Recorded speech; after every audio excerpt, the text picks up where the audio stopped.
Trekkeuses, trekkers, bienvenue sur ma chaîne.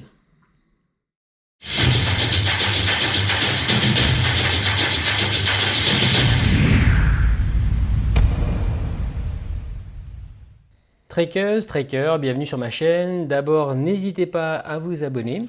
J'avais, pour ceux qui me suivent, promis de faire un retour d'expérience concernant ma veste de pluie. Alors, ceux qui me suivent savent que pour les gros treks, j'ai déjà une veste de pluie de chez Decathlon, qui aujourd'hui s'appelle le modèle Evadict, si ma mémoire est bonne, que je vous présente de ce pas. C'est ce modèle-ci, que je n'ai heureusement pas pu tester en conditions réelles, car il a toujours fait plutôt beau et je suis passé entre les gouttes à chaque fois. Pour mon trek dans les Cévennes, pour ceux qui me suivent également donc pour une précédente vidéo, j'étais parti avec une veste de pluie de chez Odlo, que voici, qui était vraiment un deuxième choix en fait. J'ai trouvé ça un peu par hasard, c'est une marque que j'aime beaucoup. Je voulais vraiment tester ce modèle-ci, je l'ai acheté, bon, elle était vraiment en grosse promo. Parce que ça reste quand même du matériel assez onéreux, même si je dois reconnaître que c'est un matériel d'extrême qualité à chaque fois. Donc cette veste, j'ai pu la tester pour une fois en conditions réelles dans les Cévennes. Les Cévennes étant un endroit, bon, même si j'adore cet endroit, c'est un endroit qui est assez rude je trouve. Les conditions, même fin mai, sont assez compliquées. Du coup, ça m'a permis de tester cette veste enfin. Je l'ai d'abord testée en coupe-vent. Vraiment pour me tenir au chaud, c'est assez fabuleux, vraiment c'est ultra respirant. En réalité, j'ai jamais pu tester des vestes comme ça jusqu'à maintenant.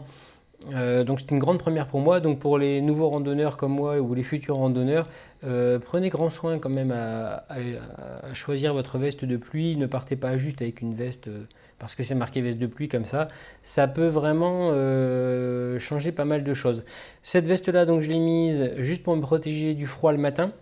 D'abord j'avais mon t-shirt de randonnée, ma micro polaire et j'avais mis ça par dessus, donc c'est très très respirant. Le tissu intérieur est très agréable, vraiment au toucher c'est assez soyeux. C'est assez une première aussi ça pour moi, je ne pensais pas que ça pouvait être comme ça à l'intérieur. Et par contre l'après-midi j'ai pu tester cette veste en conditions de pluie, car oui ça y est il a plu. C'est vraiment incroyable, le tissu, ce tissu là extérieur, l'eau n'accroche pas, n'adhère pas du tout, c'est assez magique. Bon, je ne sais pas exactement en quoi c'est fait, je m'en fous un peu en fait, hein, pour tout vous dire. Il n'y a que le résultat qui compte, donc vraiment c'est plus que concluant. Petit bémol juste sur la capuche, vous n'avez pas de petite armature comme il y a sur la Decathlon. Donc comme bon, vous avez quand même un petit collier là pour la serrer, donc je la serre bien, je remontais un peu la visière et ça passait nickel, mais bon, je trouve quand même que sur une veste de ce prix là et de cette qualité là, c'est assez étonnant qu'il n'y ait pas de petite armature. Néanmoins vraiment, et c'est ultra concluant, c'est assez étonnant, c'est plutôt agréable à porter. Je n'ai, surtout en comparaison avec une cape de pluie, ce que j'avais il y a quelques années, j'ai pas du tout de condensation à l'intérieur, c'est très léger.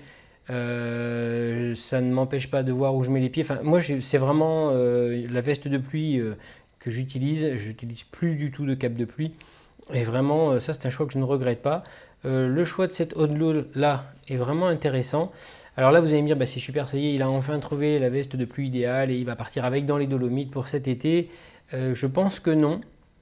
Je vais tester la Decathlon parce que je la connais toujours pas vraiment.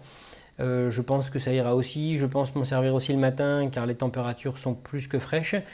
J'espère ne pas la tester en conditions de pluie, mais bon, on ne sait jamais. En tout cas, je voulais vraiment un jour avoir un avis sur cette veste-là. Donc je vais partir quand même dans le Dolomite avec ça. Elle est légèrement plus légère que la veste de l'eau, donc ça ne gâchera rien. Et je vous en ferai sans doute aussi un retour d'expérience. Voilà, d'ici là, portez-vous bien, bon trek, n'hésitez pas à vous abonner et je vous dis à très bientôt.